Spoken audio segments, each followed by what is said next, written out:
प्रश्न दिया हुआ है कि जैव निम्नीकरणीय पदार्थ है।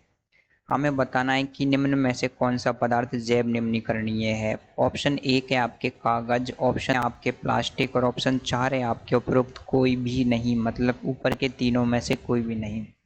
तो सबसे पहले हम जानेंगे कि जैव निम्नीकरणीय पदार्थ क्या होते हैं। दोस्तों, जैव निम्नीकरणीय पदार्थ वो पदार्थ होते हैं जिनका जो सूक्ष्मजीव होते हैं वो अपघटन कर देते हैं।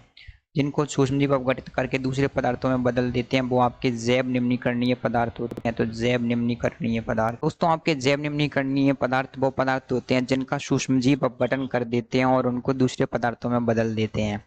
तो यहाँ पर हमको ऐसे पदार्थ देख कर सकते हैं जिनका सूक्ष्मजीव अपघटन कर दें और उनको दूसरे पदार्थ को दे रखा है कागज।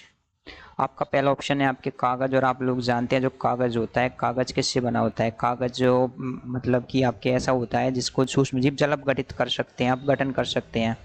कागज का सूक्ष्मजीव अपघटन कर सकते हैं, इसको दूसरे पदार्थों में बदल देते हैं और कागज को वो खाद के रूप में बदल सकते हैं। तो इसलिए ये एक जैव निम्नीकरणीय पदार्थ होगा। ऑप्शन नंबर 2 है दोस्तों आपके, वो है आपके धातु। ऑप्शन नंबर 2 पर है आपके धातु। तो धातुओं में बहुत सारी धातु होती हैं, जैसे कि आप जानते हैं सोना, चांदी, लोहा, तांबा जिसको आप कॉपर बोलते हैं। ये ऐसे पदार्थ होते हैं जिनको आप जमीन में सालों तक पड़ा रहने दो, इनका कोई प्रभाव नहीं पड़ता है। थोड़ी बहुत ही ये प्रभावित होते हैं, केवल इनकी ऊपरी सतह प्रभावित होती है।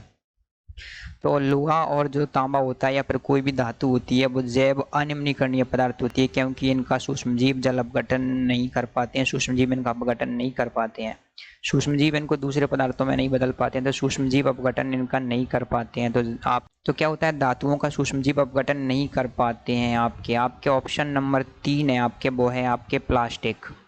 और आप लोग जानते हैं दोस्तों, जो प्लास्टिक होती है, प्लास्टिक का सूक्ष्मजीव अपघटन नहीं कर पाते हैं। प्लास्टिक को आप वातावरण में हजारों सालों तक ऐसे ही छोड़ दीजिए, उस पर कोई ज़्यादा प्रभाव नहीं पड़ता है, इसलिए इसका सूक्ष्मजीव अपघटन नहीं कर पाते हैं। तो ये भी अजैव निम्नीकरणीय पदार्थ होती है, मतलब कि इसका सूक्ष्मजीव अपघटन नहीं कर पाएंगे, सूक्ष्मजीव अपघटन नहीं कर पाते, इसीलिए प्लास्टिक जो हमारा पर्यावरण होता है उसके लिए नुकसानदायक होती है। आप लोग जानते हैं कि ये जो नालियाँ होती हैं उनको अवरुद्ध कर देती है। यदि इसको पशु खा लेते हैं, पशु यदि इसको खा लेते हैं तो वो मर जाते हैं, पशु मर जाते हैं। और एक तरीके से जो प्लास्टिक होता है, जो पॉलीथीन होती है, वो आपके पर्यावरण प्रदूषण फैलाती है। ऑप्शन नंबर 4 है आपके, ऑप्शन नंबर 4 दे रखा है इन्होंने कि इनमें से कोई भी नहीं, उपरोक्त में से कोई भी नहीं।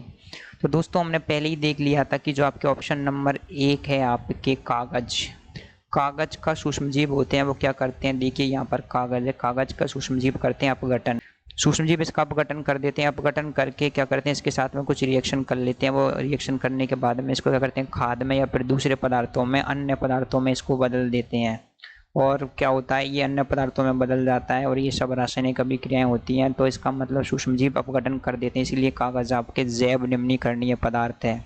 तो ऐसे पदार्थ जिनका सूक्ष्मजीव अपघटन करके अन्य पदार्थों में बदल देते हैं वो जैव निम्नीकरणीय पदार्थ होते हैं। तो यहाँ पर जो आपका ऑप्शन है, ऑप्शन नंबर 1 कागज, जो कागज है वो आपका इसमें उत्तर होगा। ये ऑप्शन नंबर 1 आपका आंसर है। उम्मीद है दोस्तों आपको ये उत्तर पसंद आया होगा। Thank you.